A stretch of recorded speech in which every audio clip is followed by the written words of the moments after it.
Vocab भैया में आपका स्वागत है। नमस्कार। मैं हूं आपका भैया और हमारे साथ वोकैब हुई अब और आसान। बिल्कुल। ये वो जगह है जहां हम अंग्रेजी शब्दों की दुनिया में गोते लगाते हैं, मजेदार और आसान तरीके से। हाँ, तो आज का हमारा मिशन क्या है? हम श्रोताओं को 10 नए काम के अंग्रेजी शब्द सिखाने वाले हैं। और हाँ, ये कोई बोरिंग लेक्चर नहीं होने वाला। अरे बिल्कुल नहीं, हर शब्द के लिए हम उसका हिंदी और अंग्रेजी मतलब समझेंगे।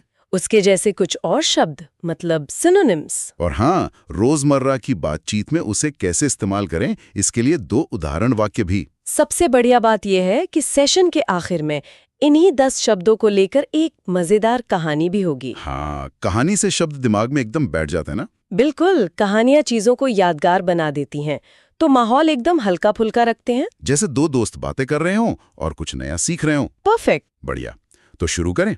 हाँ, अब हम पहले शब्द पर हैं।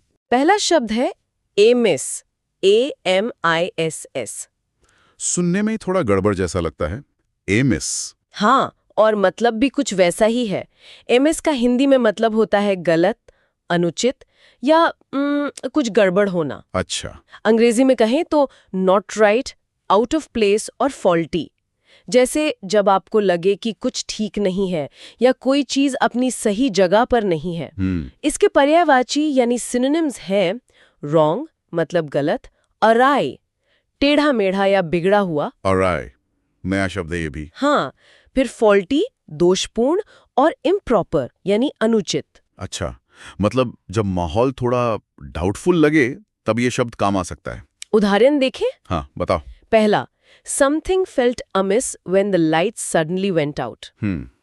जब अचानक बत्ती चली गई तो कुछ गलत सा महसूस हुआ। और दूसरा, he knew his plan had gone amiss when no one supported it. अच्छा, जब किसी ने उसके प्लान का समर्थन नहीं किया तो उसे पता चल गया कि योजना में कुछ गड़बड़ हो गई है। बिल्कुल सही। तो पहला वाला माहौल की गड़बड़ी बता रहा है, दूसरा प्लान के फेल होने की। हाँ, ये शब्द अक्सर किसी शक या गड़बड़ी के एहसास को जताने के लिए इस्तेमाल होता है। समझ गया। चलिए आगे बढ़ते हैं। अब हम दूसरे शब्द पर हैं। ठीक है। ये शब्द है पोटेंट, PORTEND। ये सुनने में थोड़ा गंभीर लग रहा है। हाँ, है भी। पोटेंट का हिंदी अर्थ है संकेत देना या भविष्यवाणी करना, खास तौर पर किसी आने वाली बुरी घटना का। ओहो। अंग्रेजी में इसका मतलब है टू इंडिकेट और warn about a future event, often something bad. अच्छा, मतलब अशुभ संकेत। हाँ, एक तरह से। इसके सिनोनिम्स है फोरशैडो मतलब पूर्वाभास देना, प्रिडिक्ट भविष्यवाणी करना, फोटेल पहले से बताना और वॉर्न यानी चेतावनी देना। ओहो, मतलब ये खतरे की घंटी जैसा है। जैसे फिल्मों में होता है ना, काली बिल्ली रास्ता काट जाए तो कहते हैं इट पोटेंस बैड लक। हाँ, बिल्कुल। उदाहरण देखते हैं इसके। जरूर। पहला, डार्क क्लाउड्स ऑफन पोटेंट अ स्टॉर्म। काले बादल अक्सर तूफान आने का संकेत देते हैं। सही। और दूसरा, His silence seemed to portend trouble ahead. उसकी चुप्पी आगे आने वाली मुसीबत का संकेत दे रही थी। बेहतरीन उदाहरण। दोनों में भविष्य में कुछ गड़बड़ होने का संकेत है। हाँ, पहले में मौसम से, दूसरे में किसी के व्यवहार से। ये शब्द सिचुएशन में एक गंभीरता, एक आने वाले खतरे का एहसास जोड़ देता है। दिलचस्प। अच्छा, अब खतरे के संकेत से हटकर एक आम परेशानी पर आते हैं। ठीक है। अब हम तीसरे शब्द पर हैं। यह है टार्डीनेस, TARDINESS। ये तो सुना हुआ लगता है। हाँ, क्योंकि ये हम सबकी जिंदगी से जुड़ा है कहीं ना कहीं। टार्डीनेस का हिंदी मतलब है देर करना, विलंब या देर से आने की आदत। देर से आने की आदत। हाँ, अंग्रेजी में the quality of being late और डिलेड। इसके सिनोनिम्स हैं लेटनेस मतलब देरी, डिले विलंब, स्लोनेस धीमापन और प्रोक्रास्टिनेशन यानी टालमटोल। ये तो स्कूल और ऑफिस की याद दिलाता है। देर से पहुंचना मतलब टार्डीनेस। वाक्य देखते हैं। टार्डीनेस से मौके छूट सकते हैं। हाँ, जैसे ट्रेन छूट गई। ये शब्द बताता है कि समय पर ना होना एक गुण तो नहीं अवगुणी है। ज्यादातर तो अवगुणी है। सही बात है, पंक्चुअलिटी जरूरी है। अच्छा, देरी से हटकर अब जिम्मेदारी की बात करते हैं। जरूर। अब हम चौथे शब्द पर हैं। शब्द है स्टूअर्ड, STEWARD। इसका क्या मतलब है? स्टूअर्ड इसका हिंदी अर्थ है प्रबंधक, देखभाल करने वाला या किसी चीज का जिम्मेदार व्यक्ति। ओह, प्रबंधक। हाँ, अंग्रेजी में अ पर्सन हु मैनेजेस और टेक्स केयर ऑफ समथिंग। इसके सिनोनिम्स हैं मैनेजर प्रबंधक, केयरटेकर देखभाल करने वाला, गार्डियन संरक्षक, ओवरसियर निरीक्षक। अच्छा, तो ये सिर्फ फ्लाइट वाला स्टूअर्ड नहीं है, मैंने तो ज्यादातर वही सुना है। हाँ, वो एक आम उदाहरण है, लेकिन इसका मतलब उससे कहीं ज्यादा बड़ा है। कोई किसी जमीन का स्टूअर्ड हो सकता है, किसी कंपनी के संसाधनों का, पर्यावरण का, या किसी कार्यक्रम का भी। बिल्कुल। ये जिम्मेदारी और प्रबंधन का भाव दिखाता है। उदाहरण देखें। हाँ। पहला, the steward of the estate ensured everything ran smoothly. जायदाद के प्रबंधक ने पक्का किया कि सब कुछ ठीक चले। और दूसरा, as a flight steward he made sure passengers were comfortable. एक फ्लाइट स्टूअर्ड के तौर पर उसने ध्यान रखा कि यात्री आरामदायक हों। अब समझा। हाँ, ये जिम्मेदारी वाला रोल है। चलिए अब अगले शब्द पर चलते हैं। अब हम 5वें शब्द पर हैं। ठीक है। ये है सक्सेसिव, SUCCESSIVE। सुनने में सक्सेस जैसा है। हाँ, लगता है, पर मतलब थोड़ा अलग है। सक्सेसिव का मतलब है लगातार, एक के बाद एक, क्रमिक। अच्छा, लगातार। अंग्रेजी में following one after another in sequence.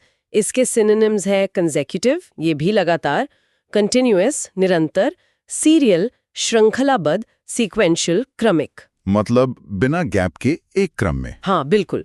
ये शब्द ऐसी चीजों के लिए इस्तेमाल होता है जो बिना किसी गैप के एक क्रम में होती हैं। अच्छा, मतलब एक के बाद एक लाइन से। जैसे पहला, the team one 5 successive matches. Team ने लगातार 5 मैच जीते। और दूसरा, he made successive attempts to pass the exam. उसने परीक्षा पास करने के लिए एक के बाद एक कई प्रयास किए। एकदम सही। ये शब्द क्रम या श्रृंखला पर जोर देता है। हाँ, कि कोई चीज बिना रुके लगातार हो रही है, चाहे जीत हो, कोशिशें हों या कोई घटना। बढ़िया। अब एक ऐसे शब्द की बात करते हैं जो आजकल काफी सुनने को मिलता है। कौन सा? अब हम छठे शब्द पर है। शब्द है प्रैग्मेटिस्ट, PRAGMATIST। हाँ, प्रैग्मेटिस्ट। हिंदी में इसका अर्थ है व्यवहारवादी। व्यवहारवादी, हाँ, यानी वो इंसान जो चीजों को सिद्धांतिक या भावनात्मक रूप से देखने के बजाय व्यवहारिक रूप से देखता और हल करता है। प्रैक्टिकल सोचने वाला। बिल्कुल। अंग्रेजी में a person who deals with problems in a practical way. Synonyms है रियलिस्ट यथार्थवादी, प्रैक्टिकल थिंकर व्यवहारिक विचारक, डूअर मतलब करने वाला, और लॉजिकल पर्सन तार्किक व्यक्ति। मतलब जो ख्याली पुलाव पकाने के बजाय असल में काम करने पर यकीन रखता हो, जो पूछे भाई इससे होगा क्या। बिल्कुल। प्रैग्मेटिस्ट लोग अक्सर क्या काम करेगा या सबसे प्रैक्टिकल सॉल्यूशन क्या है इस पर फोकस करते हैं, बजाय इसके कि आदर्श रूप में क्या होना चाहिए। हाँ, मतलब थ्योरी से ज्यादा एक्शन पे ध्यान। सही। उदाहरण देखते हैं। पहला, she is a pragmatist who believes in actions not theories. वह एक व्यवहारवादी है जो सिद्धांतों में नहीं बल्कि कामों में विश्वास करती है। और दूसरा, a true pragmatist always finds workable solutions. एक सच्चा व्यवहारवादी हमेशा काम करने लायक व्यवहारिक समाधान ढूंढ लेता है। ये तो बहुत काम का नजरिया है जिंदगी में, है ना। अच्छा, जब कोई ऐसा प्रैक्टिकल काम करे तो उसकी तारीफ भी तो होनी चाहिए। हाँ बिल्कुल। तो अब हम 7वें शब्द पर हैं। ये है कूडोस। KUDOS। कूडोस। बड़ा मजेदार शब्द है ये। इसका हिंदी मतलब है प्रशंसा, शाबाशी, बधाई। वाह। अंग्रेजी में प्रेज, ऑनर और recognition for an achievement. Synonyms: praise, प्रशंसा, क्रेडिट, श्रेय, अपलॉज, तालियां या सराहना, रिकग्निशन, पहचान या मान्यता। अच्छा, तो मतलब किसी की उपलब्धि या अच्छे काम के लिए तारीफ। हाँ, और अक्सर थोड़ी अनौपचारिक फ्रेंडली टोन में। अच्छा, तो फॉर्मल कॉन्ग्रेचुलेशंस की जगह दोस्तों को कूडोस बोल सकते हैं। हाँ हाँ बिल्कुल। जैसे पहला, He received kudos for his excellent presentation. उसे अपनी बढ़िया प्रेजेंटेशन के लिए प्रशंसा मिली। और दूसरा, kudos to the team for completing the project early. Project जल्दी पूरा करने के लिए टीम को बधाई या शाबाशी। ये हुई ना बात। ये शाबाशी देने का अच्छा थोड़ा मॉडर्न तरीका है। हाँ, जब कोई बढ़िया काम करे तो उसे क्यूडोस देना बनता है। बढ़िया। क्यूडोस मिलेगा तो शायद कोई शर्त लगाने का भी सोच ले। हो सकता है। तो अब हम 8वें शब्द पर हैं। शब्द है वेजर, WAGER। वेजर। इसका हिंदी में मतलब है शर्त लगाना, दांव लगाना। शर्त। हाँ, अंग्रेजी में a bet or gamble on the outcome of something. Synonyms: bet शर्त, गैम्बल, जुआ या दांव, स्टेक, दांव पर लगी रकम, रिस्क, जोखिम। मतलब किसी चीज के नतीजे पर बेट लगाना। बिल्कुल, जिसमें कुछ जीतने या हारने का रिस्क हो। अरे वाह। शर्त लगाना, जैसे क्रिकेट मैच पर दोस्तों के साथ। हाँ, या छोटी मोटी बातों पर। उदाहरण देखें। हाँ, पहला, He placed a wager on the horse race. उसने घुड़दौड़ पर दांव लगाया। और दूसरा, I'll wager you can't finish this burger in 5 minutes. हाँ, मैं शर्त लगाता हूँ कि तुम ये बर्गर 5 मिनट में खत्म नहीं कर सकते। ये वाला दोस्तों के बीच आम है। हाँ, बिल्कुल। वेगर में हमेशा थोड़ा जोखिम तो रहता ही है। सही। आप किसी परिणाम की संभावना पर कुछ दांव पर लगाते हैं। सही है। अब आते हैं एक ऐसे शब्द पर जिसे इस्तेमाल करते हुए थोड़ा सावधान रहना चाहिए। कौन सा? अब हम 9वें शब्द पर हैं। ये है इम्बेसाइल। IMBECILE। हाँ, ये शब्द थोड़ा कठोर है। इम्बेसिल का हिंदी में मतलब है मूर्ख, बुद्धू या बहुत ही नासमझ व्यक्ति। बाप रे। अंग्रेजी में अ वेरी फूलिश और स्टूपिड पर्सन। सिनोनिम्स इडियट मूर्ख, फूल बेवकूफ, मॉरॉन महामूर्ख, डंस मंदबुद्धि।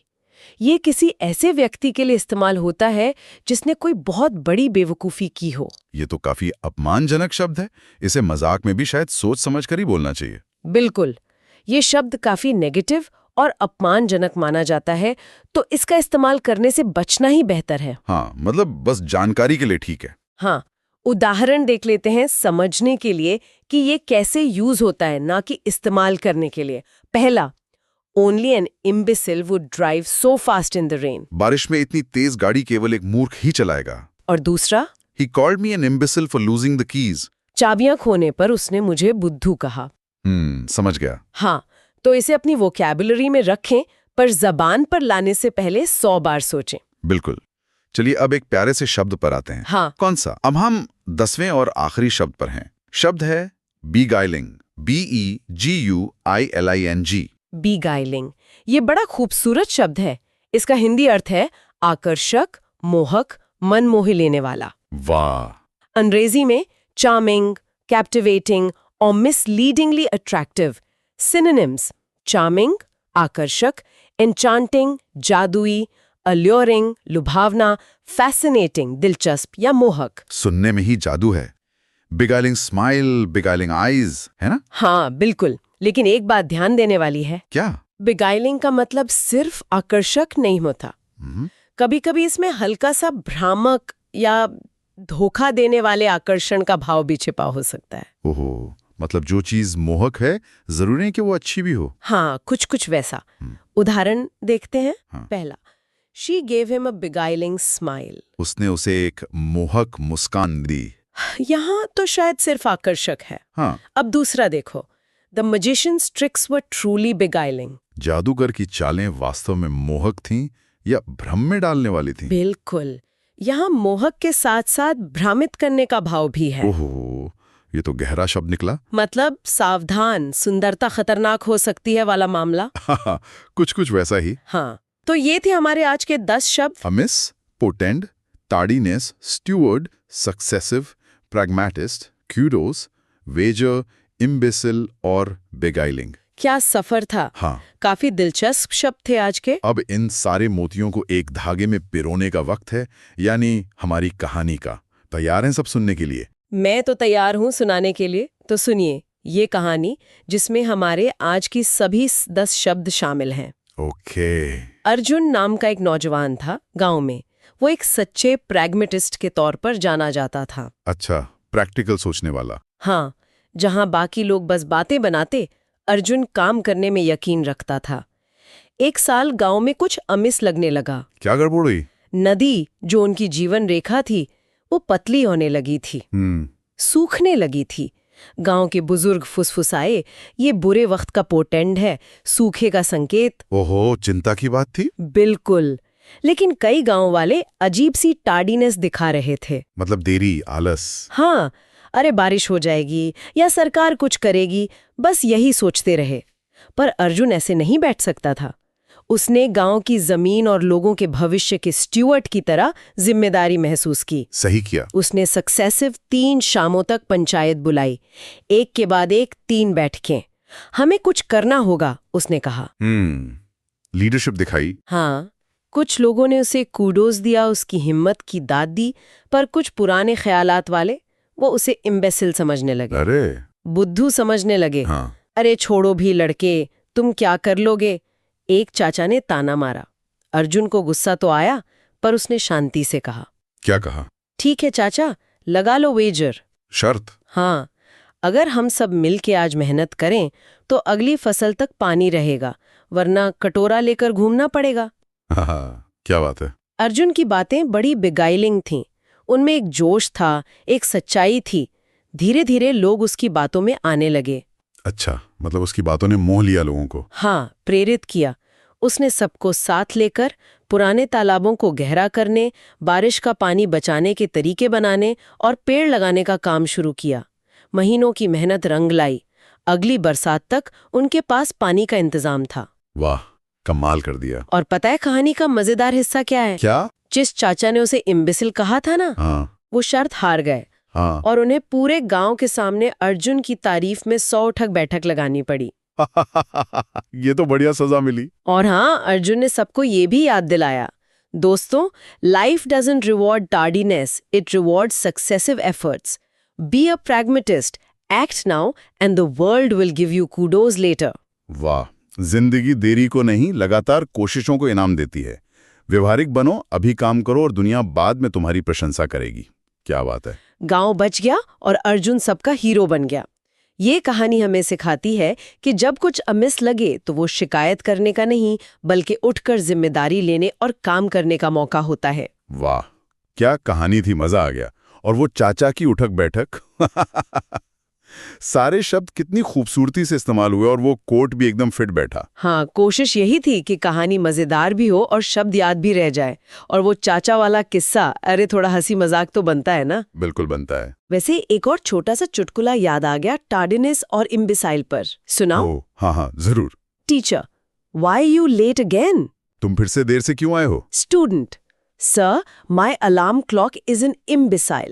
It believes in tardiness. Sir, मेरी अलार्म घड़ी एक बुड्ढू है, वो देरी करने में विश्वास रखती है। बेचारा अलार्म क्लॉक। ये बढ़िया था। हाँ। चलो, हंसी मजाक के साथ सीखना और भी आसान हो जाता है। बिल्कुल। तो उम्मीद है आज के सत्र में मजा आया होगा और ये 10 शब्द अब सुनने वालों के दोस्त बन गए होंगे। हाँ जी, तो चलिए जाने से पहले एक बार जल्दी से आज सीखे गए सभी 10 शब्दों को दोहरा लेते हैं। हाँ जरूर। एमिस, गलत, अनुचित। पोटेंट, संकेत देना, भविष्यवाणी करना। टार्डिनेस, देर करना, विलंब। स्टूअर्ड, प्रबंधक, देखभाल करने वाला। सक्सेसिव, लगातार, एक के बाद एक। प्रैग्मेटिस्ट, व्यवहारवादी। क्यूडोस, प्रशंसा, बधाई। वेजर, शर्त, दांव। मूर्ख, मृदु, सावधानी से। और बेगाइलिंग, आकर्षक, मोहक। शानदार। ये सभी शब्द अब सुनने वालों की वोकैबुलरी का हिस्सा हैं। बिल्कुल। और अब हमारे प्यारे सुनने वालों के लिए एक मजेदार सवाल। आज सीखे गए शब्दों में से आपका पसंदीदा शब्द कौन सा था और क्यों? या फिर क्या आपके पास अर्जुन की कहानी जैसा कोई अपना अनुभव है जहां आपने प्रैग्मेटिस्ट बनकर कुछ अमिस ठीक किया हो? हमें कमेंट्स में जरूर बताएं। हाँ, आपके जवाबों का इंतजार रहेगा। आपकी भागीदारी हमें और बेहतर करने की प्रेरणा देती है। बिल्कुल। तो आज के लिए बस इतना ही। सुनने के लिए धन्यवाद। धन्यवाद। वोकैब भैया के और एपिसोड्स के लिए सब्सक्राइब करना न भूलें। मिलते हैं अगले सत्र में कुछ नए शब्दों और नई कहानी के साथ। तब तक सीखते रहें और सिखाते रहें।